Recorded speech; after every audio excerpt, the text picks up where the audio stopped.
Hi, my name is Katz, Oratory Librarian, and welcome to a reading vlog.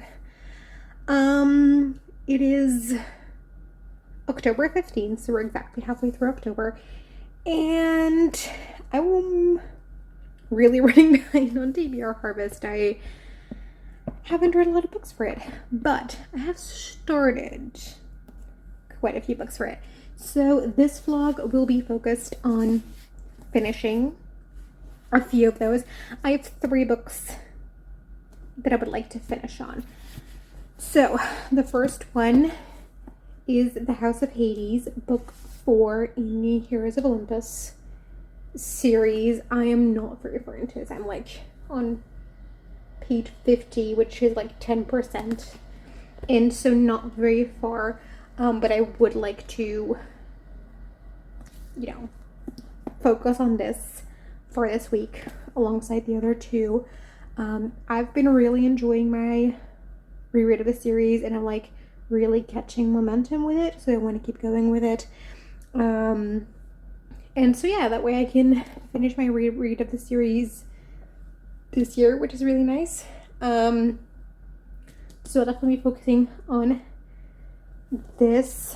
This is definitely, out of all the Heroes of Olympus books, the one that I remember the least what happens in this one. Like with the other ones, I could have listed a couple plot points that happen in them, but these I'm not entirely sure. Like there are, like I generally know what it, like the group is split up, and I know what part of the group is doing, like also because of how book 4 ends. But no, book 3 ends because of before book 3 ends. So like what they're doing is pretty straightforward. But like more specific things are hard. But then there's also a bunch of things that I know happen somewhere in the series, but I just don't know what book they happen in. So I think that quite a few of them are going to be in this particular one that I just didn't remember that was this book, if that makes sense. So yeah, I'm really excited. A couple things that I knew were going to happen at some point in the series already happened in like the first 50 pages of this, and I was kind of waiting for them because I didn't remember when they would come, and I'm happy that they're here now, and yes, I'm having a good time with this. I'm also reading Phantasma, which is the first book in, I don't know what the series is called. I'm not sure, it doesn't really say. I think that the series is a different name. I'm pretty sure that it does, but I'm not sure right now what it is. But Phantasma by Kelly Smith, which is a dark fantasy romance. It says on the cover. I wouldn't say, I don't think it's a dark romance. I mean, like, dark fantasy romance gives the idea that it's a dark romance, which it's not. Like, it's a romance and has like gothic vibes, and there are some darker vibes, but like the romance itself isn't dark. So just to make that distinction. It is also, I think, a Dante retelling. If you want my full reasoning for that, watch my previous vlog. There I go more into that, because that's like something I realized while reading it so far, that I think that is what this actually is. And I'm really happy. I'm really excited to continue reading. I'm reading this for a book club with some friends. So yeah. It reads pretty quickly too, so yay. And the third book that I'm reading, I don't have the cover, but it's The Dragon's Promise. It's very shiny, so I don't know if you can read it. There we go. The Dragon's Promise by Elizabeth Lim, the sequel to Six Crimson Cranes, second book in the duology, which is a YA romance, like some fairy tale things. There are some, well, the first book was a fairy tale retelling, like a Wild Swans retelling. This one, there are certain parts of it that are inspired by Asian mythology. Not that I'm very familiar with it, but like from the little bit I know of it, there was like a couple things that I recognized, but they're not like super close retellings or anything in this book. But I really like it. I really like the vibes of it. I really like this world and just how whimsical it is, and I can see everything. It's very vibrant in my head, which I really like. I am almost halfway through. It is also a pretty quick read. I've been putting this off, and I'm like, why? Because I'm really into this. So yeah, that is the 3 books I'm currently reading. And there they are. Wait. No, they're falling. Okay, this thing is in the way. We can get a nice shot with them. These are the 3 books that I'm reading. So this angle is terrible. Sorry that you had to see that. But that's what I'm reading. That is the 3 books I'll be focusing on in this vlog. And yeah, I hope you'll enjoy it, and I'll talk to you once I've made some progress in one of these. Hi, it is Monday evening. It is raining, so sorry if you can hear that. But I have a lot to update you on because a lot has happened since we last spoke. So, first and foremost, I finished Dragon's Promise by Elizabeth Lim. I put the dust jacket back on. I've now finished this duology, which is really nice. This book has been on my TBR for a very long time, so I'm glad that I finally read it. I mentioned earlier that I was actually really happy to be back in this world and that I was enjoying it, and that, like, the reason I have been putting this off is because I had heard a lot of people not liking this, and I mentioned that I didn't understand, or I didn't see it, I didn't like it as much as the first book, but I still didn't mind it, and I think that I still stand by what I said then. I do think now that I've finished it, that maybe part of why I don't like it as much as the first book is that maybe my tastes have shifted a little bit. I still like this, don't get me wrong, but I think that if I would have read it right when I read the first book, I would have liked this more. I could have really loved this, I think, and now I just had a great time with it, but I didn't love it, right? So for the most part, I was having a good time, and then we got to the final third-ish, and I am very disappointed.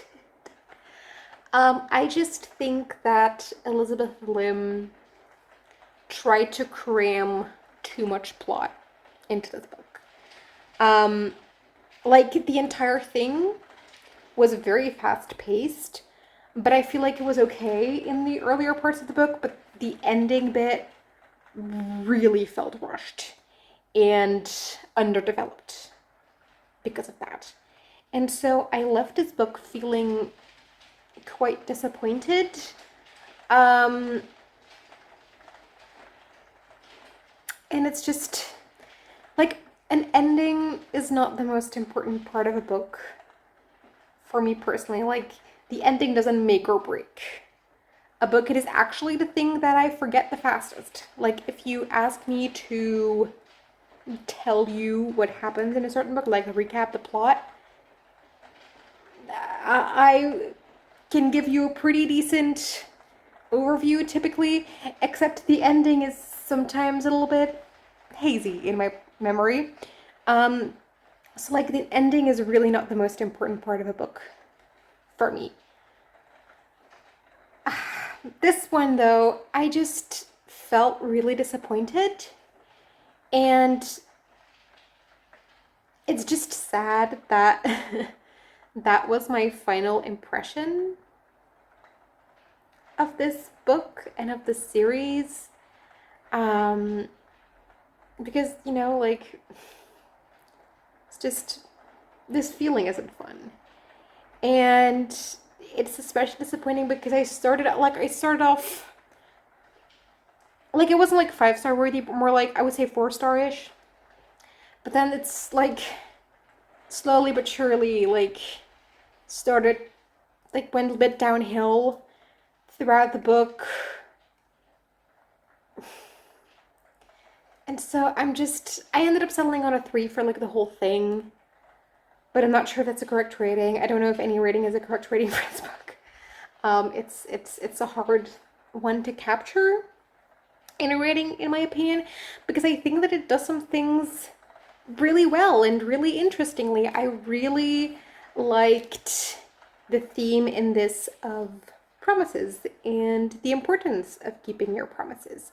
I think that if I had to pick one theme that is like the most important thing, I think that that would be it. Not quite the entire plot, but the vast majority of this plot is essentially just Shiori trying to fulfill the promises that she's made throughout the first book and like in the earlier parts of this book as well. And so we really have this idea that, you know, a promise is just not something that you have to take lightly. There is this imagery used that I quite liked of a promise being a piece of your soul that you give to someone and that you can only get back once you've fulfilled this promise. And I really liked that imagery. And because it's also just, you know, the implications of that, which you also see a little bit, is not explicitly said in the book, but we see it in the book, like the importance of keeping your promise even if the person you made the promise to is no longer there to witness it, like whether they have passed away or they're just in a completely different location. It's still important for you to keep those promises, because it's about, not necessarily about them, it's about you and your integrity and your soul that you want back, right? So I thought that that was very interesting, and I really liked the way that was handled. One thing that I had over the course of reading this, I wasn't entirely sure like what culture exactly inspired the Kiara. I was thinking of the name Kiara. Like East Asian, but like within that, like which specific culture, I wasn't sure. And I have read a Goodreads review. It's just a random on the internet, so don't, like, grain of salt. Talking about like the mixing of different cultures. And I think that that definitely, like, me as someone who knows very little about this part of the world and like what exactly belongs to which culture exactly. Who knows like some basics, but is not very well versed. Like I felt that I like couldn't really like I wasn't, as I said, I didn't really know what culture this was supposed to be. And they said that like yeah, it's very like we have a lot of Chinese things, but then they have Japanese names, and then but like the meaning of the name is quite weird sometimes. And then there's like a little bit of Korean stuff in there, which while I definitely don't think that a fantasy book should be accurate to one particular culture, and that mixing the cultures is definitely allowed in fantasy book, and like taking elements from different things, in my opinion, like it's fantasy, it's not a historical fiction or a contemporary fiction. But at the same time, East Asia is not a monolith. There is different cultures, and I also sort of get the argument that we're not always, you know, us Western people aren't very aware of the specifics of the culture, which, as I said, me too, guilty. And so, because of that, it is worth pointing out that that is what this is doing, which doesn't, like, I'm not going to say whether that's a good or a bad thing. I just say that it's a thing that can be pointed out, which is what I'm doing. Also, again, based on one Goodreads review I read. So, I'm not an expert, I don't know. But so, yeah, that is the book that I have finished this weekend. Then I decided to focus a bit more on The House of Hades by Rick Riordan. I got about a third into this. And it is very much in line with the previous books. It is, if anything, like the darkest out of the ones so far, I think. But other than that, pretty in line with the series so far. We are starting pretty closely after where the third book leaves off, and we just, you know, go on this adventure. And we have the group separated into two, which is very interesting because you have one part of the group that, well, this series is very formulaic, right?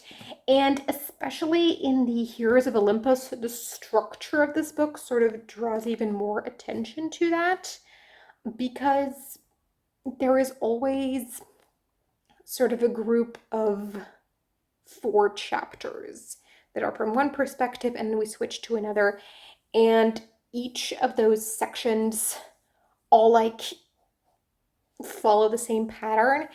And so if this would have been like a single POV book, it wouldn't be as noticeable, because like you wouldn't have like the actual visual reminder of like, oh yeah, we're ending like the cycle that we're doing right now and starting a new one, right? And it became even more noticeable in this one because one part of the group has this very, you know, episodic pattern thing going on, whereas the other part of the group has much less of that, which you'd think be a good thing, but it actually just drew more attention to how repetitive the other part is. And then there was another thing that I noticed. it's sort of, I feel like Riordan was in this book trying to add some more nuance to some moral questions in here, because you have the demigods, which are like the good guys, and you have the monsters and like that guys, right? And like, but this book sort of at multiple times sort of looks at monsters that aren't quite as bad. Like,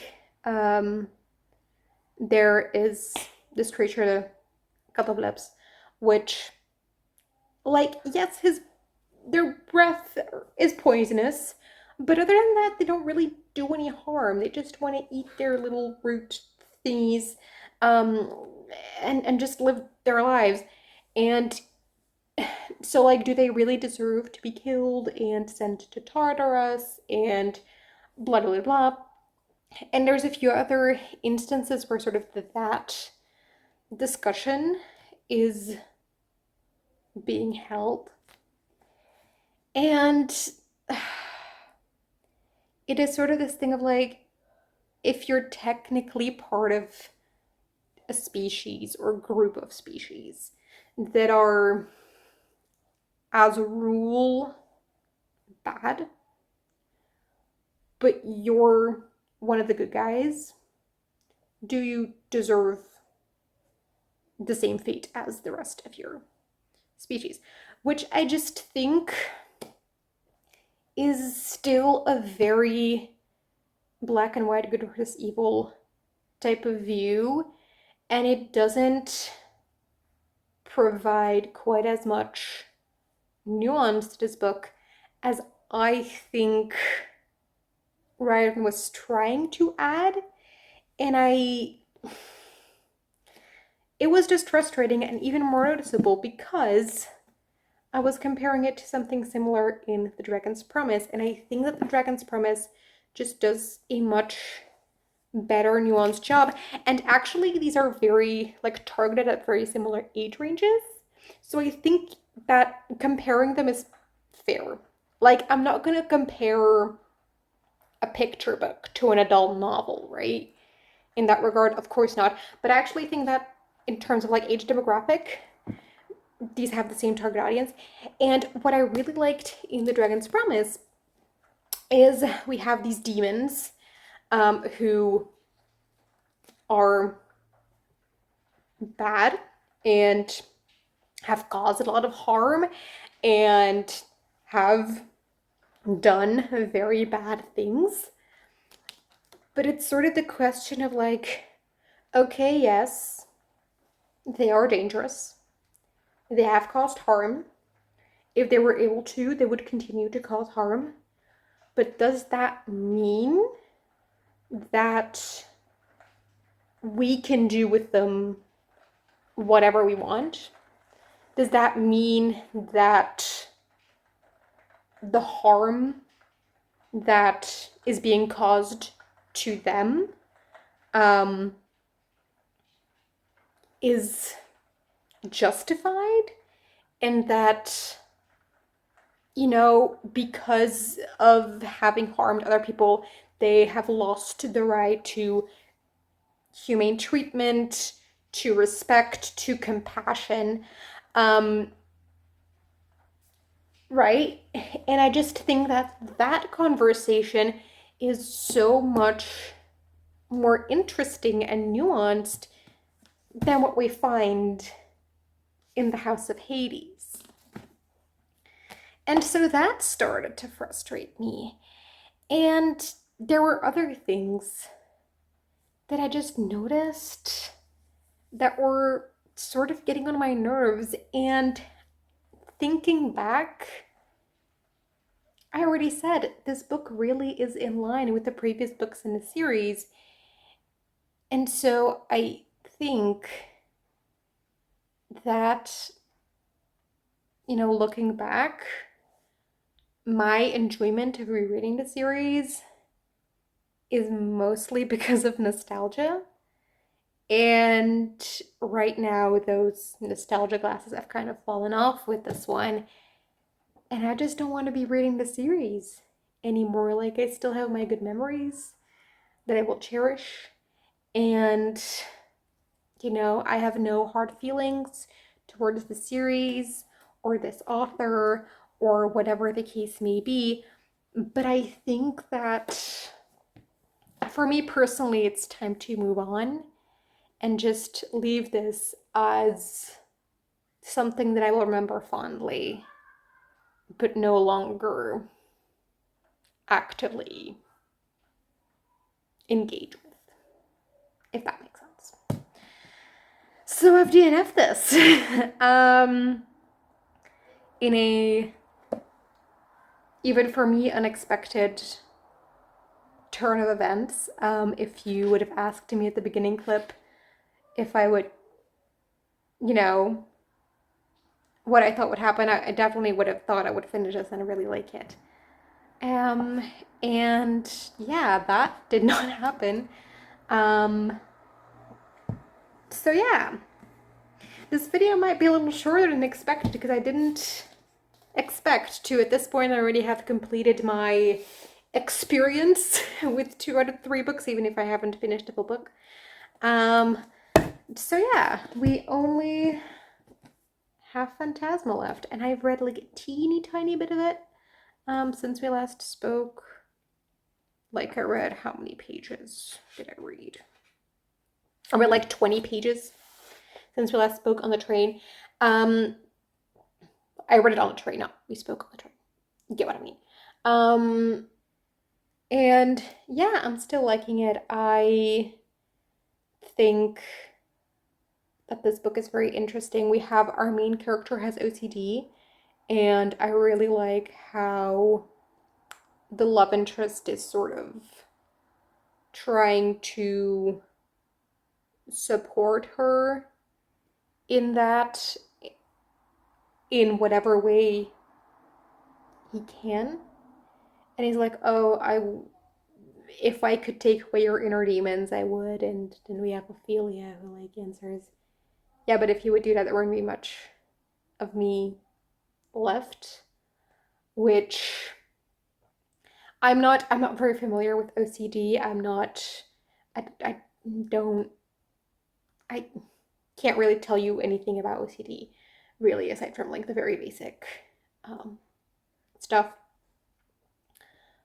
But I do know that like in autism spaces, which is what I'm more familiar with because I am autistic, that is sort of a thing of like, you can't separate a person from their autism, because if you would take the autism away, there would be nothing left. So I think, so it really reminded me of that. And so I assume similar conversations are happening in like an OCD sphere. I don't know that because I'm not, again, I don't really know a lot about that.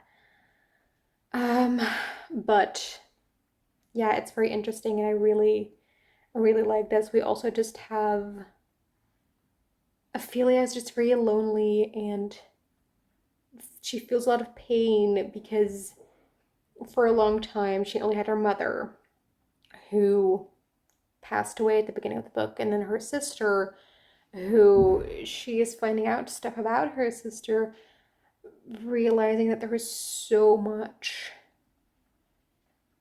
to her sister's lives that she never knew, and she feels kind of betrayed by that. And it's sort of like how she doesn't really feel like she has other people in her life, and so it, you know, she's really lonely with that. And then you have Blackwell, who's, you know, trying to be there for her and trying to be part of her life in that way. And I think that that is very beautiful. One of the things that I really like in romance, probably my favorite thing in romance, if it's, you know, two broken people who find healing together, or at least one finds healing with the other, but usually it's like a mutual thing in my experience.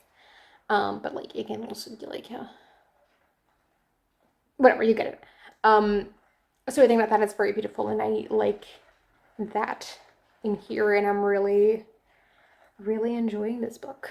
I did not expect to like this book as much as I am liking it.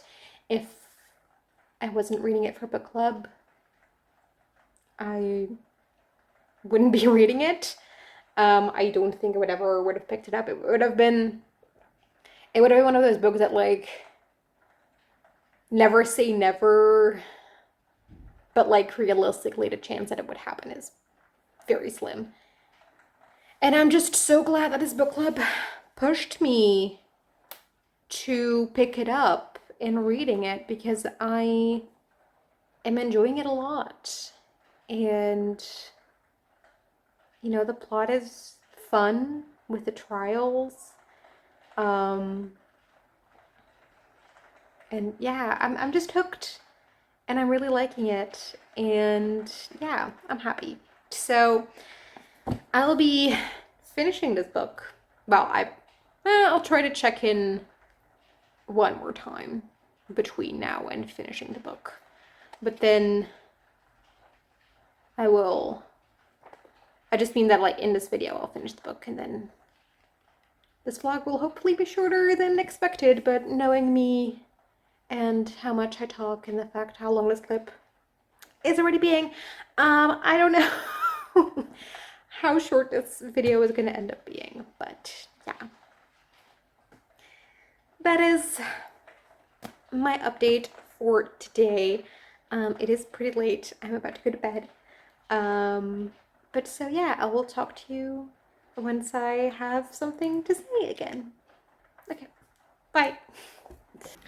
Okay, so it is Thursday morning. Sorry if you can hear the rain. There's a storm outside. But I read some more of Phantasma. I'm at the end of night 5, so like the next page is night 6 of Phantasma. 2/3 in. And I have thoughts, frustrations. So I thought, how about we just rewrite the section I just read together, okay? So I'm gonna try to keep this, like, I'm gonna go, if you want to know nothing at all about what happens, skip this, but I like try to keep it kind of spoiler free, but like I'll go into like what the trials are. So, well, in vague terms, I'll try to keep it vague. But trial 3 and 4 I've had, so they are greed and gluttony. And if you watched my previous vlog, at the end I talked about this book and how I thought that this was a retelling of Dante's Inferno. And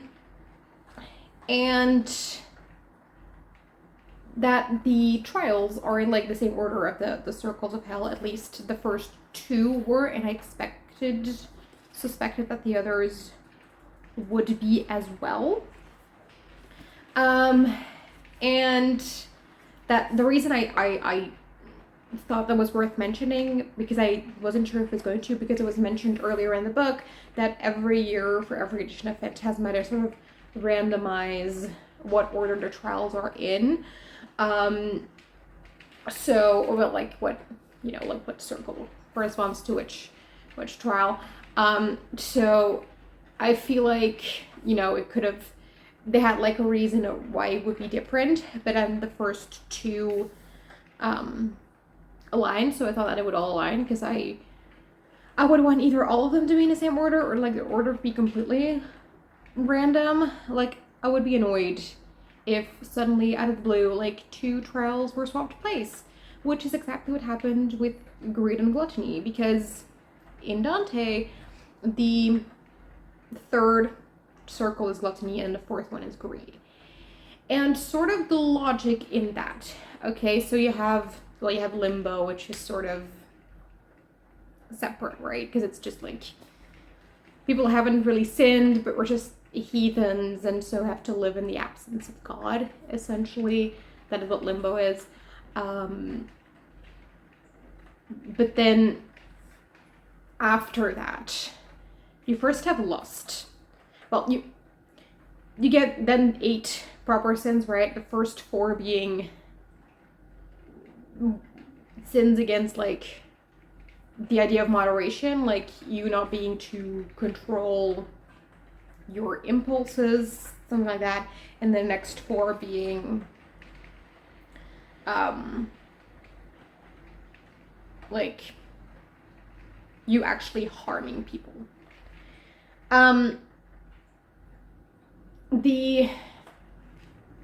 So the second circle is lust.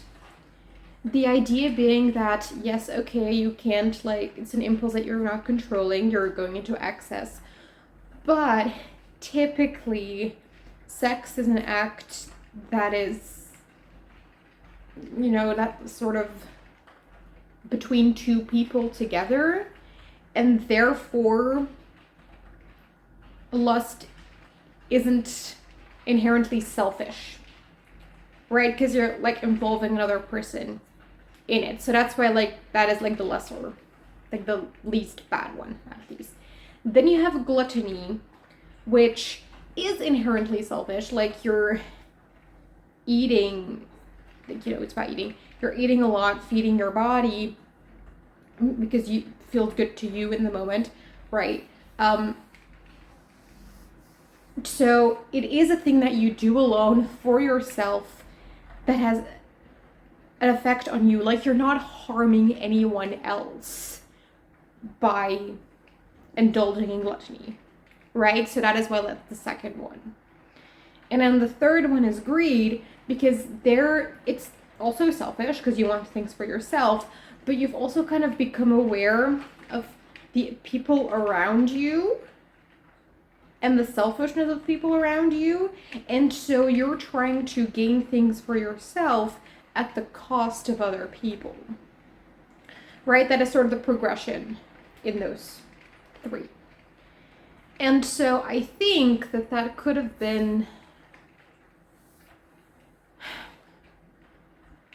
I think that the reason to swap greed and gluttony, I don't see it, because I feel that both the trial for greed and gluttony were both about greed. Like, I think we just had 2 greed trials, but we called one of them gluttony.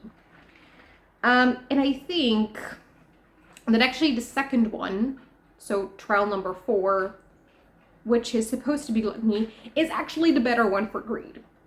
I don't think that the trial that is, like, actually for greed necessarily was the best, because, look, both of them had an element of you getting ahead at the cost of other people.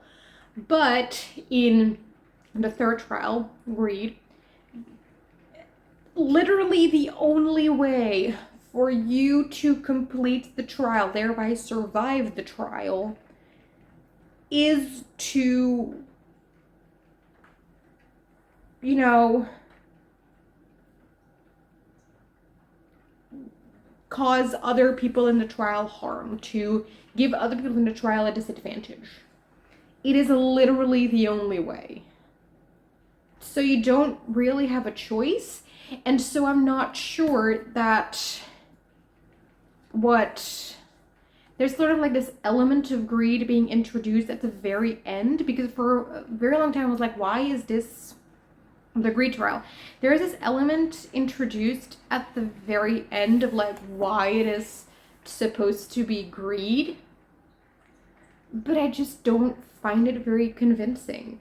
Also, I think that thing would have worked better with gluttony, because you're giving yourself a disadvantage by wanting this thing. So I think in the essence, that is more the essence of gluttony, I feel.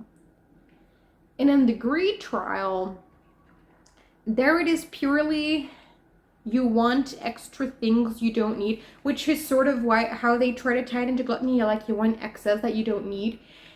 And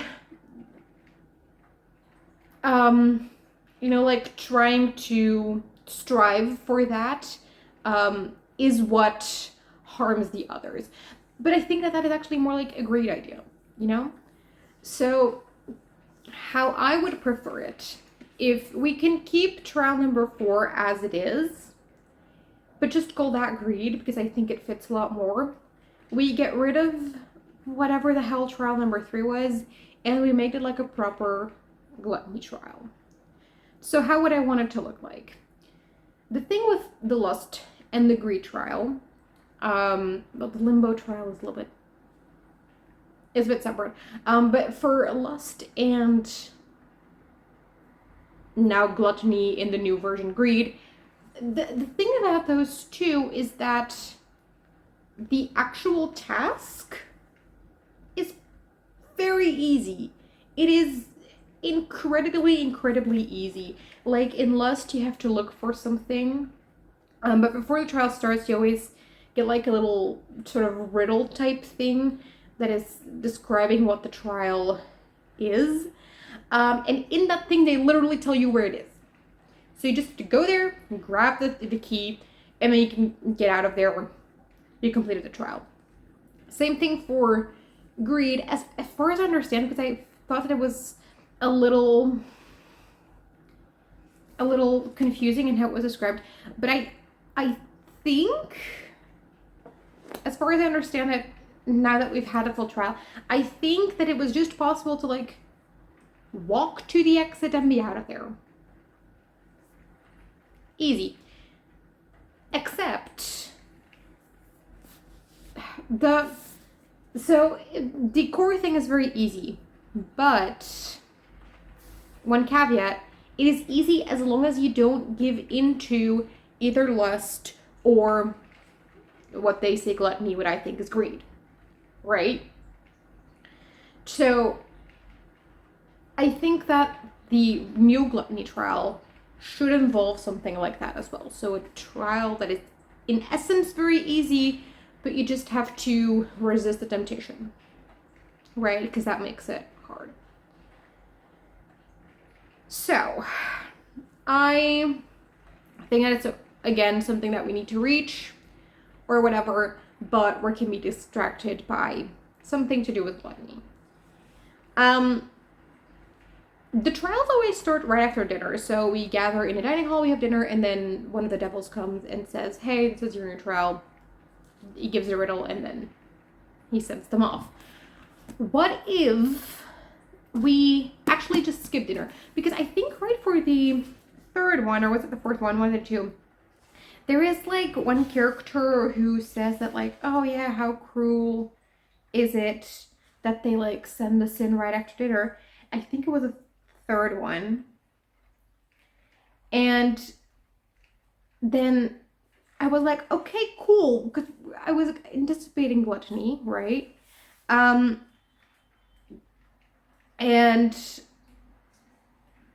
so I thought that would be the thing.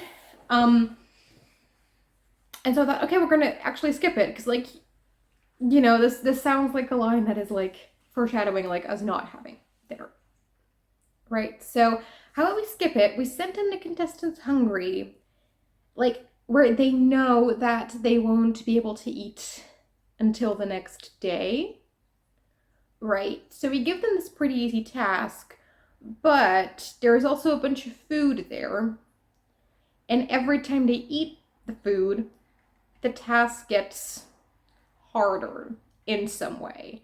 Like maybe they have to like run down a path and then go to the exit, but like every time you eat, the path gets longer, there become obstacles, your body starts to feel heavier, you know, get like a ball and chain attached. I don't know, something. Have it something like that. Then it could have been very interesting that way to sort of also have this, you know, balancing of what do I think, like, do I think eating it is worth it? Right? Because I know I'll be hungry until tomorrow. So like, how much discomfort in the trial and how much harder am I willing to make this trial for myself for the discomfort after, or to avoid the discomfort after, if that makes sense. So I think that could have been a fun one. And you have the superficial link with gluttony because it is about food. You have the thing where it sort of captures the essence of gluttony because you're doing things that, you know, like you feel good for a little bit because you know your hunger is, you no longer feel hungry, but are actually also harming you, causing you a disadvantage, but don't affect the other people. I think that that really captures the essence of what gluttony is, in my opinion, right? I just don't think that the greed trial, what was now great, the third one that actually here, I don't think that it captures either greed or gluttony, in my opinion. So I wish that was the case, and I'm just gonna pretend from now on that this is how it is because I like it more. Also, we have Ophelia, you know, in the trials doing things that directly lead to the demise of, or directly contribute to the demise of other contestants. Which, it's really hard to care, honestly, because we don't see the other characters. We don't interact with the other contestants. The only character Ophelia really interacts with is Blackwell. And like, yes, we know Cade, but Cade is an asshole, so he can die.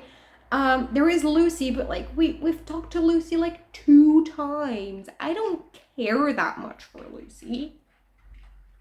Like, I mean, I probably care for her the most out of all the other contestants, but that's just like, at least we know a name.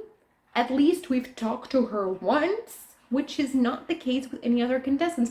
And so it's just really hard to care when these characters die because I didn't even know they existed 2 sentences ago, right?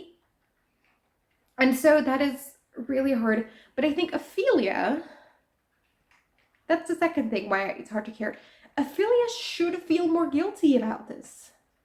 I feel like she did things that led to the death of other people that she didn't want to do. And she feels bad about it for 1 or 2 sentences. Then we just insert a sex scene and move on with our lives. And it's just really frustrating because I want us to sit with that. This could be such an interesting, like, psychological, about guilt, right? Where the guilt grows. Because in the first trial, you just have survivor's guilt that Ophelia can feel, right? She did nothing explicitly to kill. Like, nothing that she did killed or led to other characters being killed. There was nothing that she could do, but she survived and others didn't. So that could lead to survivor's guilt. Then, if we really want the third trial to be what it is, okay, then we can have a thing of like, yes, her actions directly led to some people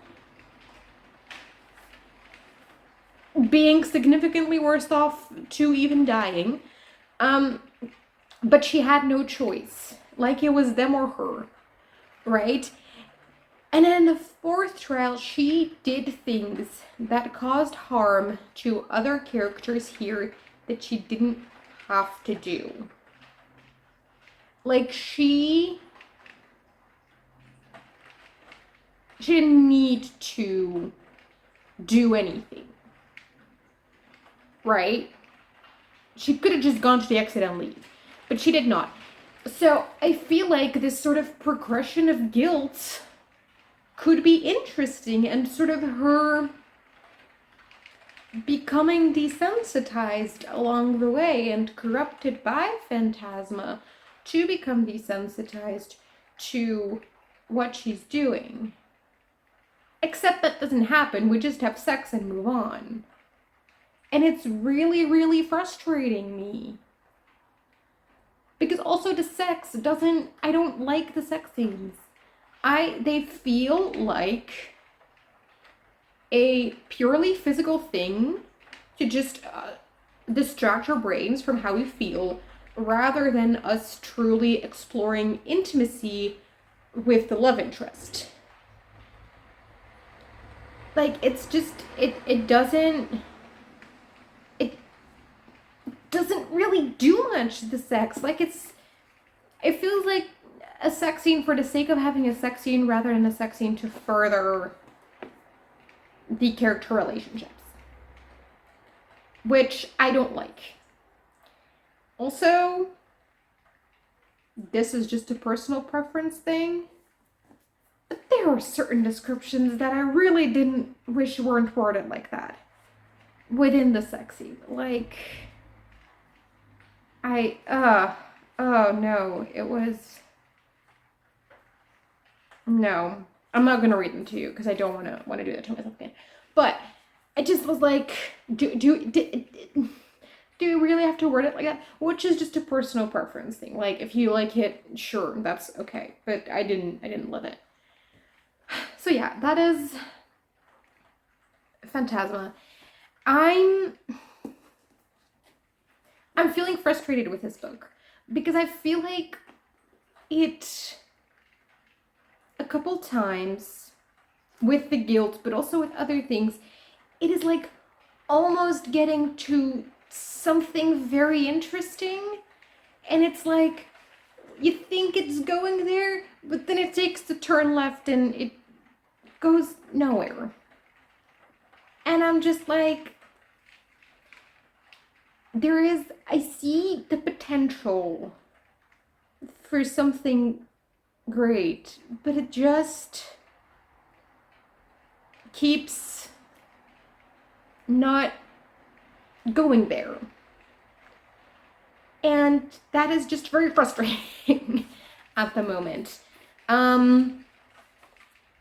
So yeah, those are my thoughts about Phantasma. I really would like to finish it today. I already said there is a storm, so it's perfect reading weather. But I don't know if I will finish it today because I still have 180 pages left. So we'll see if that is possible, but I would like to finish it today. So yeah, we'll see. I'm going to read a little bit now. Hopefully read day 6 now. And then, like, hopefully I can read day 6 before I have to leave. I don't think I will be able to, but whatever. That was my thoughts on Phantasma for now. I will, if I have something to say in between, I will do that, but I don't know that I will. So I might check in between, but I might also just finish the thing and then give you final thoughts. Okay, so talk to you later. Okay, it is later the same day. Yes, I'm wearing different clothes, but ignore that. I read some more Phantasma. I'm now 3/4 of the way through. And I read 2 more trials. And I have thoughts. I put a few thoughts. Frustrations. Things I don't like. Complaints. So I started tabbing things because I wanted to, I have stuff to talk about. And because I needed to do something to get over it. There is things that don't make sense. Those are the orange tabs. They just don't make sense. And then I also have pink ones, which if I had red ones, I would have gone with red ones because they're relationship red flags and just Blackwell not really thinking boundaries are that important to follow, you know? So, love that for us. Love that in a romance, especially. Um, so yeah, I'll first talk a little bit about the two trials that I had, that we did have, and then just in general terms. So we followed Dante again. We had Wrath and then the Seat. So I don't. Why did they switch Gluttony and Greed? I don't get it. I don't. Whatever. So Wrath. I'm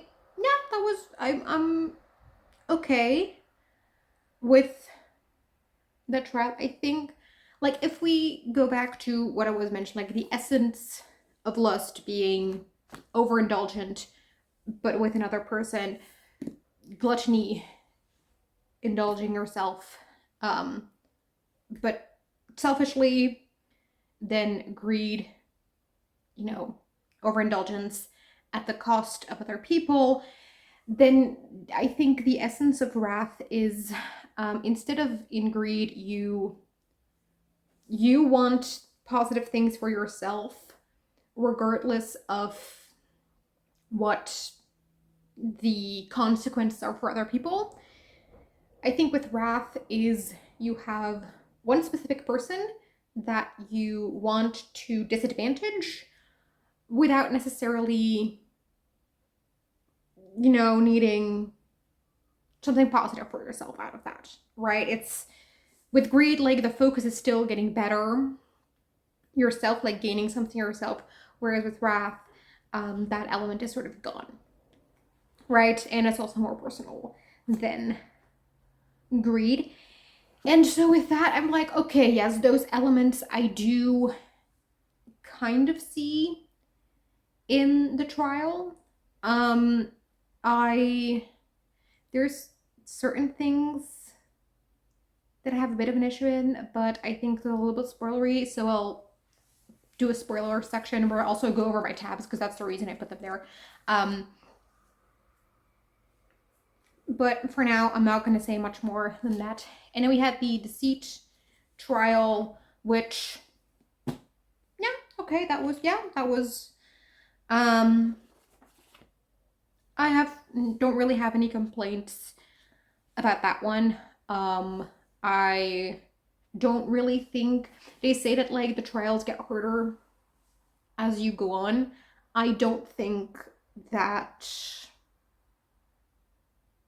the trials we had now, well, I get it with Wrath, but with like Deceit, I don't think that trial is any more difficult or like morally harder than the ones before that. So I'm not sure that I agree with that, but the trial itself I don't really have issues with. In terms of the relationship,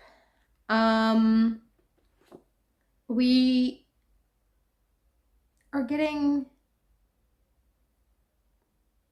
if I had a nickel for every time Ophelia had sex with someone in this book, and then they stop and they see that someone is watching them, like someone else, I would have 2 nickels. Which isn't much, but funny that it happened twice. And I don't like it. I'm like, why? Why? First, why would you watch? First of all. And like, once you've had this experience, I would be really hesitant to have sex at that place again, right? Once you know, like, are fully aware that it is a possibility for demons to show up and watch anytime you have sex within Phantasma, I would no longer have sex within Phantasma. Like, come on, you're only there for 10 days. Like, it's not like, you can, I believe in you. You can do it. 10 days without sex should be achievable, I think. So I don't like that. I already mentioned that Blackwell isn't respecting boundaries all that much either.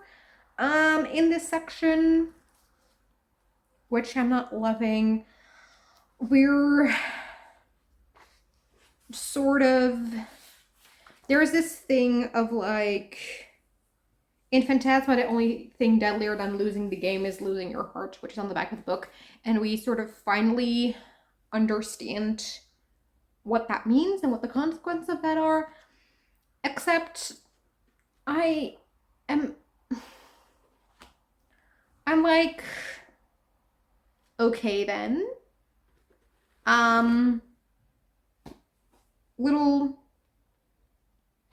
Okay, whatever. I'm really trying not to spoil things that I don't know what I can say without spoiling it. I the thing is with this book, what it keeps doing is it keeps pitching immense danger and then just not delivering on it. Which is just annoying. Like, I mean, yes, what happens if you fall in love and sort of Phantasma figures out that you fall in love? Yes, like there is bad consequences that you don't want, but it's not like you die a painful death,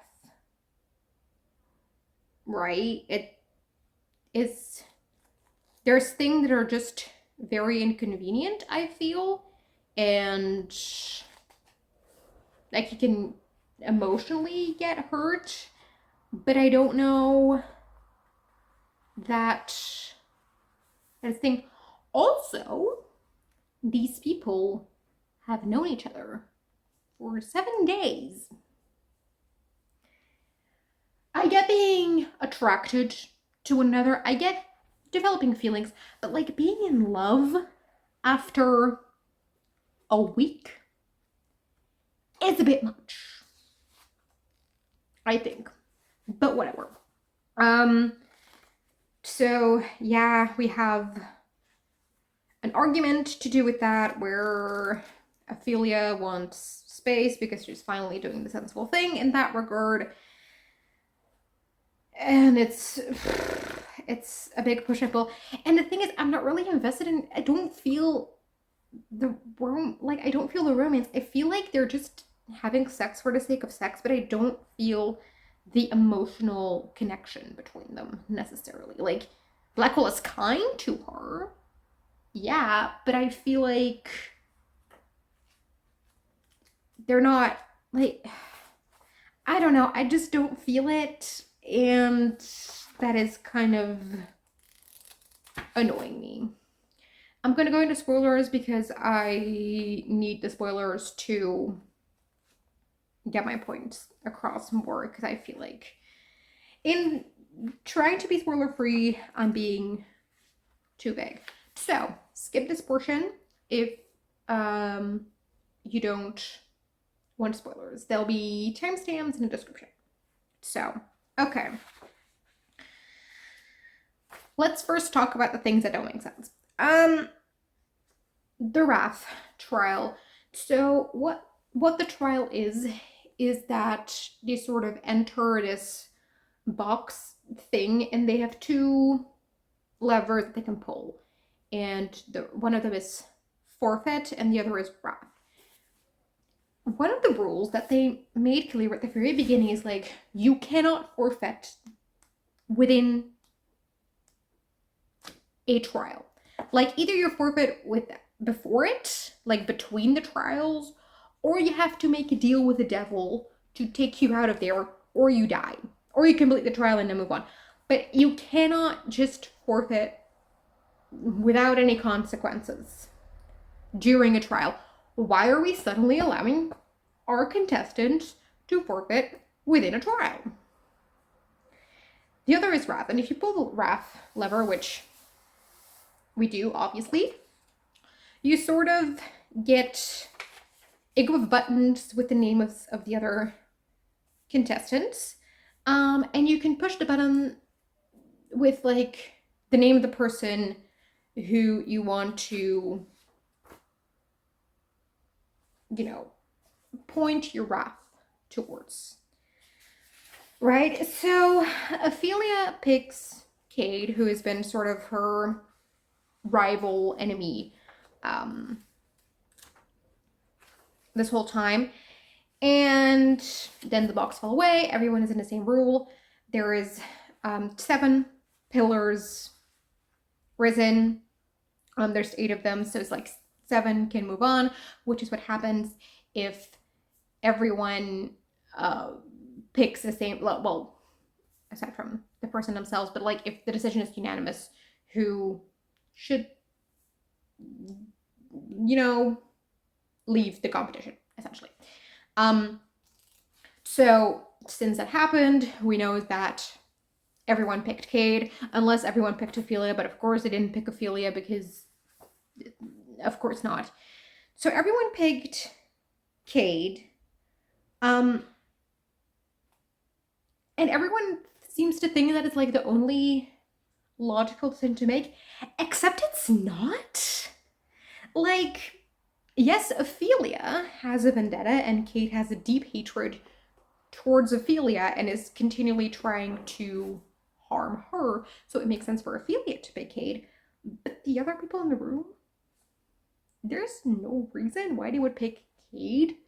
Well, they could, but like, there's no reason why, like, they pretend that it's not even a question, and I would think it is, because, look, yes, Cade has been kind of ruthless within the thing, and like, you know, he wants to win, and he's not afraid to put other people at a disadvantage, screw over other people, if that is what it takes.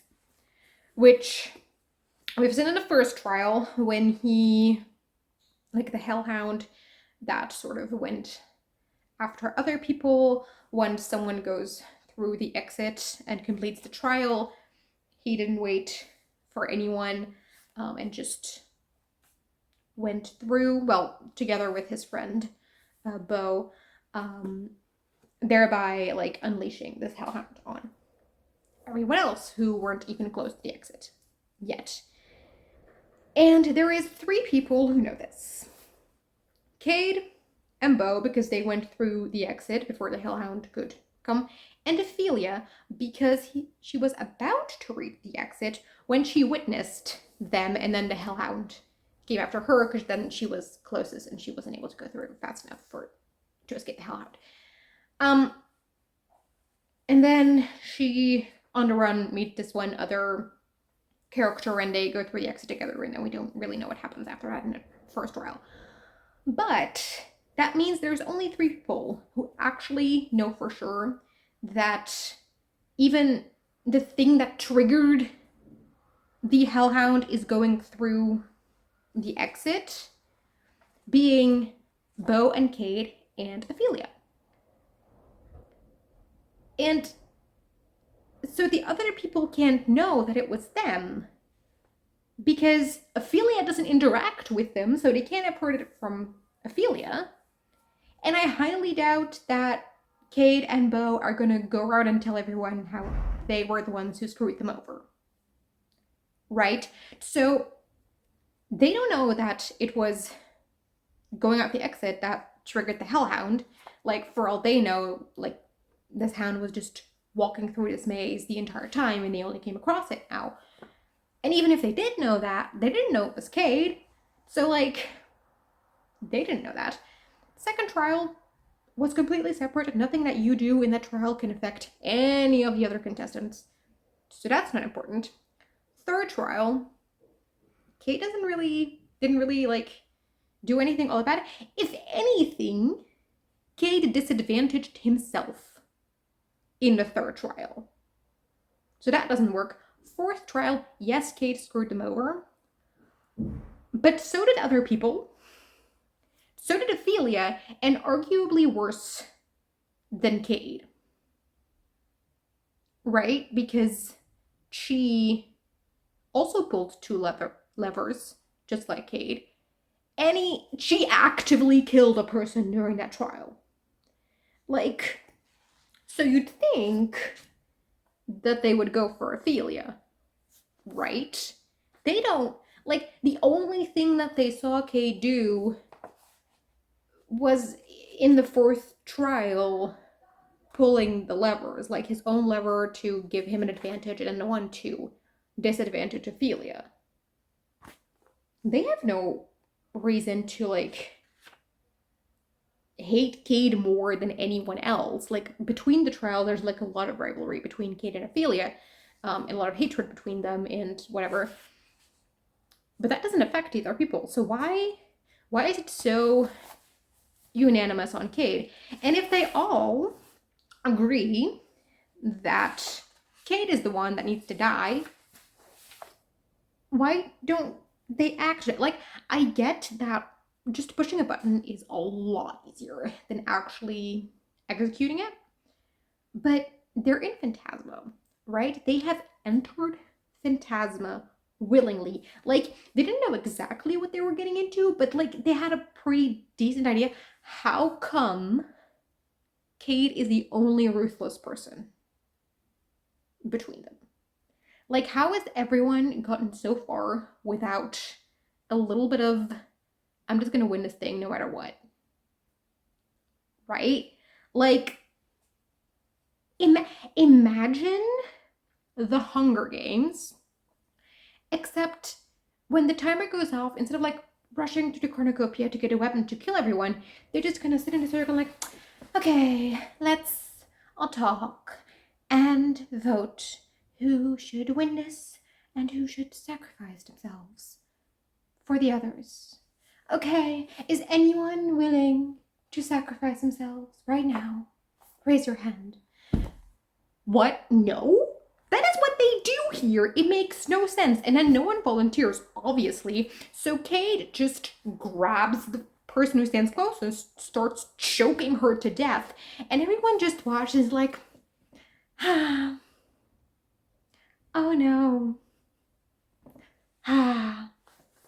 And then Cade is like, if you all watch her die, you're just as responsible for her fate as I am. Someone will forfeit, or we will all have blood on our hands. Except you're killing someone, which you don't seem to have a lot of, like, hesitation. Like, I guess, well, he hasn't, like, actively killed someone himself. True, so maybe he doesn't want that, but, like, if you're doing this thing, right, and there's 8 people, and you're the only one who's trying to kill this person, and all the other people think that you should die, sure, go remind them that they can, like, stop you and turn on you 7 against 1. Like, sure, that is real. Like, can you not think? And then no one else reacts except for Ophelia. So I think, like, couldn't we just have Ophelia have that realization of, like, oh yeah, if I just do nothing, then I'm just as guilty, and then have her act, because she's the only one who acts anyway, right? And then Cade doesn't have to be so stupid. It makes no sense. Absolutely no sense. To me, at least. So then we go on, we finish the trial, whatever. Ophelia feels very guilty about everything that happens. Because, like, we have Blackwell who's like, oh yeah, I saw you, and I saw you save that girl, which is really nice. And she's like, oh no, I'm not a good person, I'm a very bad person, because we're finally, like, actually, like, exploring her guilt for, like, a solid page, which is more than earlier. And she's like, yeah, I killed someone in the fourth trial, which makes me feel really guilty. I'm a bad person. And she has OCD. And so she has the shadow voice, it's called, this inner voice that keeps like telling her to do bad things. And she feels, very bad that for thinking that, and that she's a bad person for that, and blah, blah, blah. And she's telling a lot to Blackwell. And I really like that thing of like, and so yeah, every time I do something good, I just feel like I'm neutralizing the bad I'm already bringing into the world by existing and by thinking all of this, which I really like that conversation. And then Kate answers with, "That's not how the world works, Angel. Life is not measured in good or bad thoughts. It is how you treat the world around you despite them. All people who only do good deeds because of what that might gain them in the afterlife are no better than those who indulge in a little sin every once in a while." Except, isn't he contradicting himself there? Because if it's actions that matter, not thoughts, then,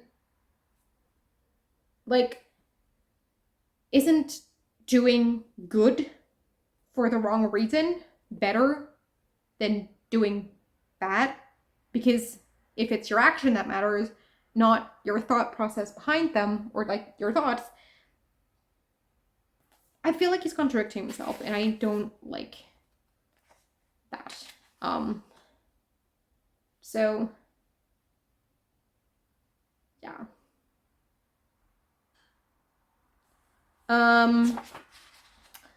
We also found out at this point about Ophelia's parents, that they met within Phantasma, they fell in love, and because of that, they were cursed that her mother started to despise her father more and more every day, except the father became obsessed, like obsessively in love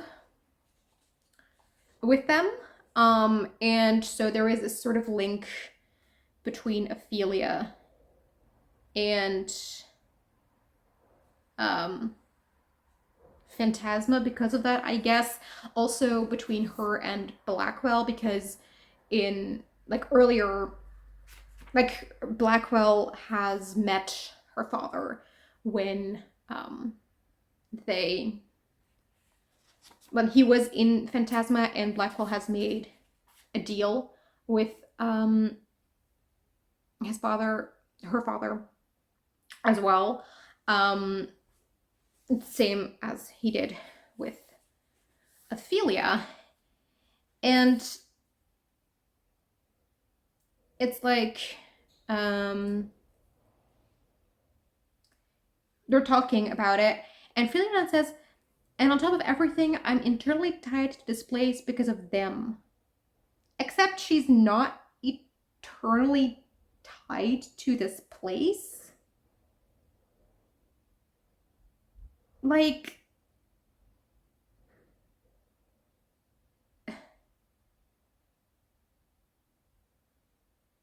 I don't, unless, like, she's not. She just entered Phantasma willingly. She is no more tied to this place than any other contestant. Like, once Phantasma is over, she can just leave and forget that it ever happened. She's not tied to the. This is. I don't know where this comes from. This is ridiculous. Like, she didn't need to be here. She just went in to look for her sister, but it's kind of dumb because, like, she can't look for her sister anyway, and she's like, "Oh no, I have to stay in here to find my sister," except she can't do that until she reaches the end of Phantasma anyway. So, like, either her sister has already died, has already forfeited, or will win Phantasma. Either way, like, she won't get to her sister any sooner than if she just would not have entered. Like, okay, like, yes, like, she didn't know a bunch of the things when she entered, but she just could have quit straight away when she found this out. Like, she didn't need to be here. Like, now she does, because she has this deal with Blackwell that sort of requires her staying, I guess, or else like she has to give 10 years of her life to him. But like she could have quit long before she made that deal. Like there was no reason for her to, whatever. Then oh yeah, then there's another, she also finds these rooms within Phantasma that people can't find. And one of them is one where she can sort of talk to her mother who died at the beginning of the book. And she sees her mother and they talk for a bit. And then it says all the anger that had been burning inside Ophelia since she found her mother's corpse in their living room suddenly vanished now that she was face to face with the woman again. Except we never got to see any anger. Like she has pain, she has moments of pain and hurt, but I don't really think it was anger. I like that. This is also my problem is Kaylee Smith keeps telling us a thing and then seemingly forgetting about it. And then suddenly it's sort of like with Blackwell's memory loss, like it was mentioned in the beginning, and then we seemingly forgot about it. And then suddenly it was like mentioned again. It was like, oh yeah, right, he has memory loss. I'd completely forgotten that because we have no signs of that throughout. Like, he's like, oh, I don't know who I am because I keep forgetting everything. I don't have memory since before Phantasma started, so I don't know who I am and whatever. And we're like, where was this sentiment? Like, we haven't had a single inkling of that for like, I don't know, 200 pages, and now suddenly you're struggling with this.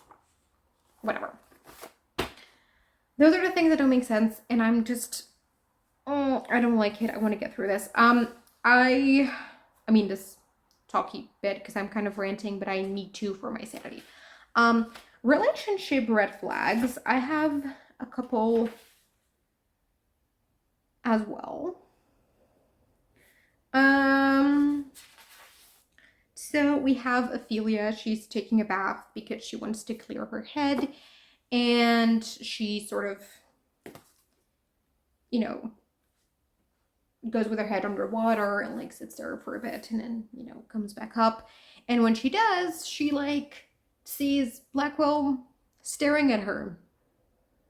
She didn't know he was there. She didn't give him permission to look at her while she's in a bath naked. He just came in and watched. Why? Why do we need to? And then they have like a conversation, kind of while she's naked, about there was earlier a situation where another devil like created an illusion that Ophelia was caught in, and she called for Blackwell, but Blackwell couldn't hear her because the magic of this little demon sort of blocked the signal, I guess. And then she's like, oh, where were you? I was calling you, but you didn't come. And then he said that, I need you to know, if I had heard you, there would have been nothing that could have stopped me from getting to you. Hell, nothing did stop me from getting to you. I went looking for you because I got the strangest feeling that something was wrong. I had every intention of respecting your request for space until then. No, she asked for space just because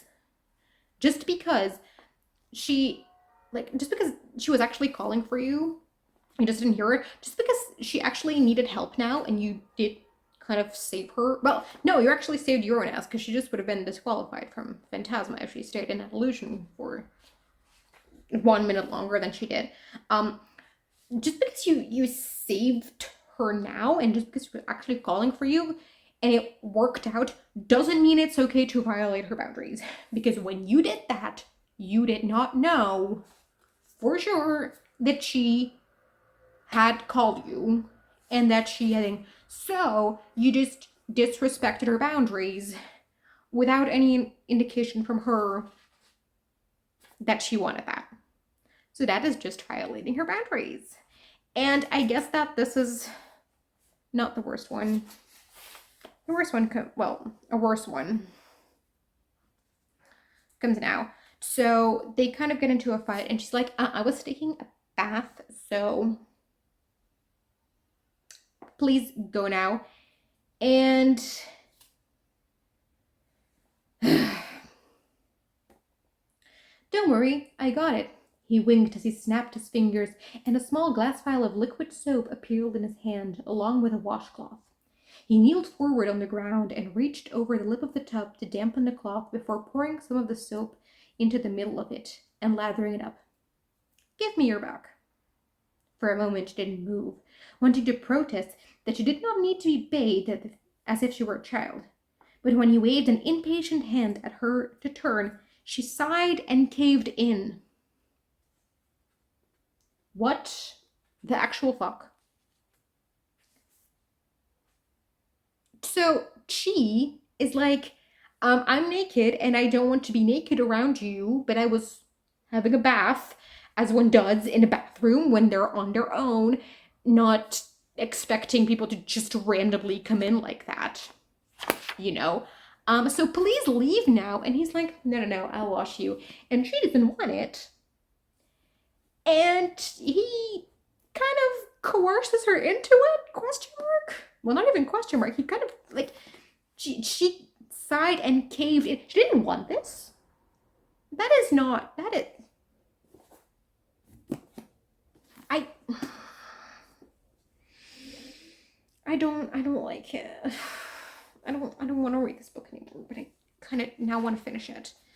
I'm just growing more and more frustrated with this book because these characters, I don't like them. I am not attached to any of them. They're acting stupid.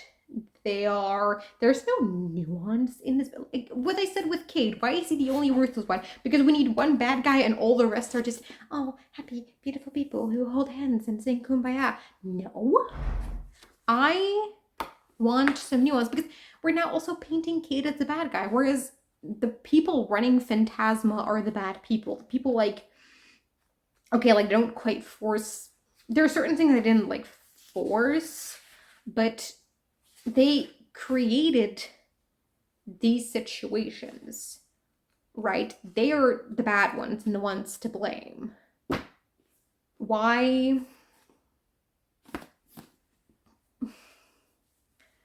I don't. This is like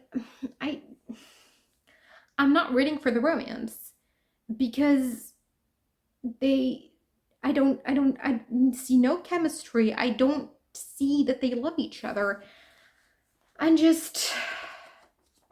don't get what this book is. I think the romance bits are very lacking. I don't like it. As I already said, I don't think it's particularly well done.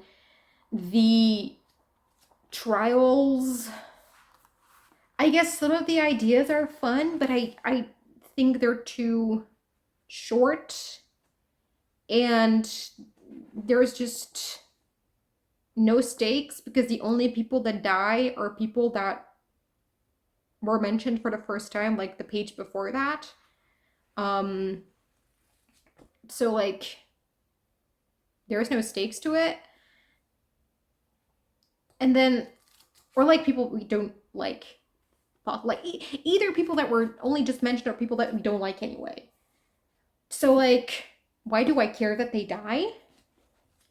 And then thematically, it keeps teasing things to then not explore them. And I'm just, why am I reading this book then? Well, for book club. At least I was having dinner with two other people in the book club yesterday and they'd already finished it. And they were also like, yeah, the ideas were good, but the execution was a little not great. And I'm like, yes. But then there's two other people that I feel like are absolutely loving it. And I don't see why. Anyway, that is my update. I won't update again until the end. I promise I won't go as in depth again and like keep you here for that long again.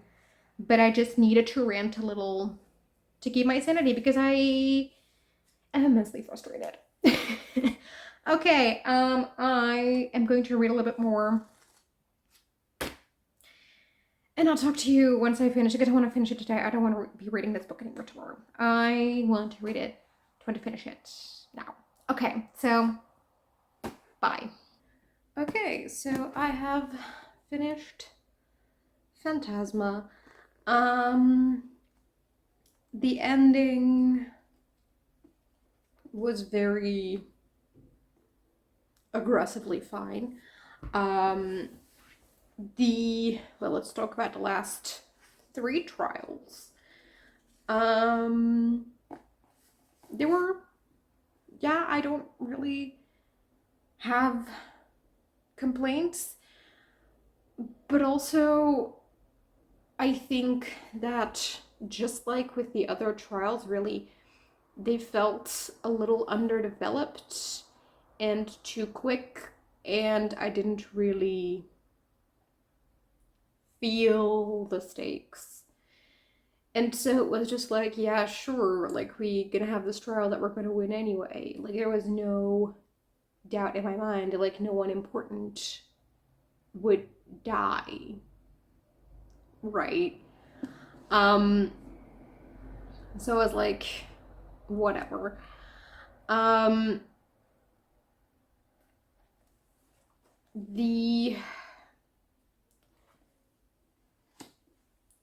The reason why Ophelia is going through Phantasma is to find Ophelia. And in order to do that, she has to pass the 7th trial, because there's like different subgroups of contestant, and you only get to interact with the other contestants once you're past the 7th trial. And so this is kind of the motivation of the book, the thing that the book works toward. And then the way it resolved, I was like, wait, that's it?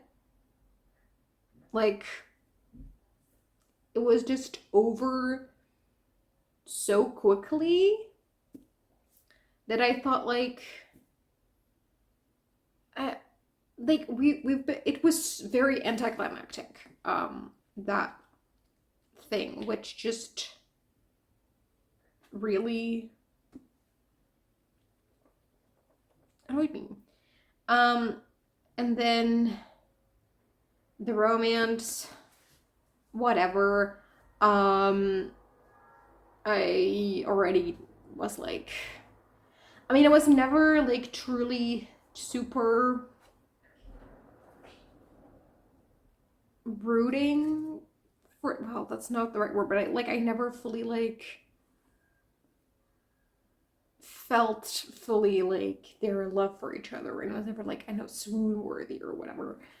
And then with the things that I mentioned in the previous section, Blackwell really ruined it for himself, and I don't think that, you know, I don't like how it ended. I did guess the twist at the end, like, pretty early on. I guessed it in my previous vlog. I said I had a theory about the ending. I didn't say what it was because I didn't want to spoil it. I tried to be right, so there's that.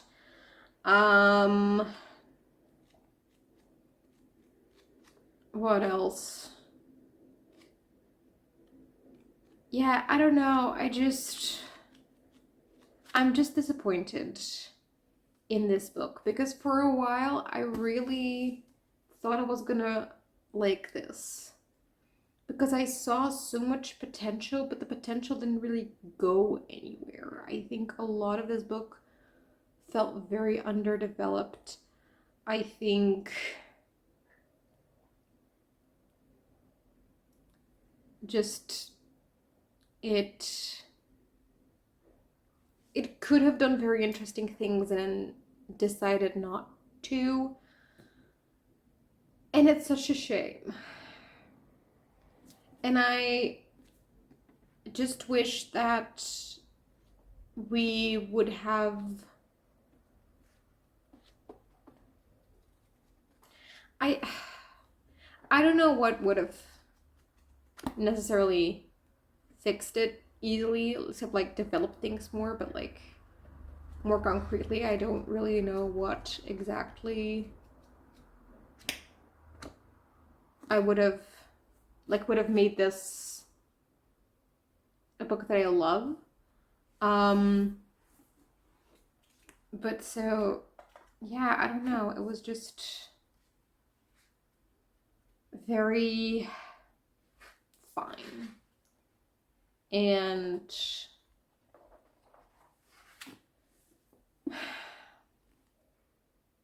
I don't even know what to tell you anymore, because I'm just disappointed in this. I think that is my biggest overall feeling.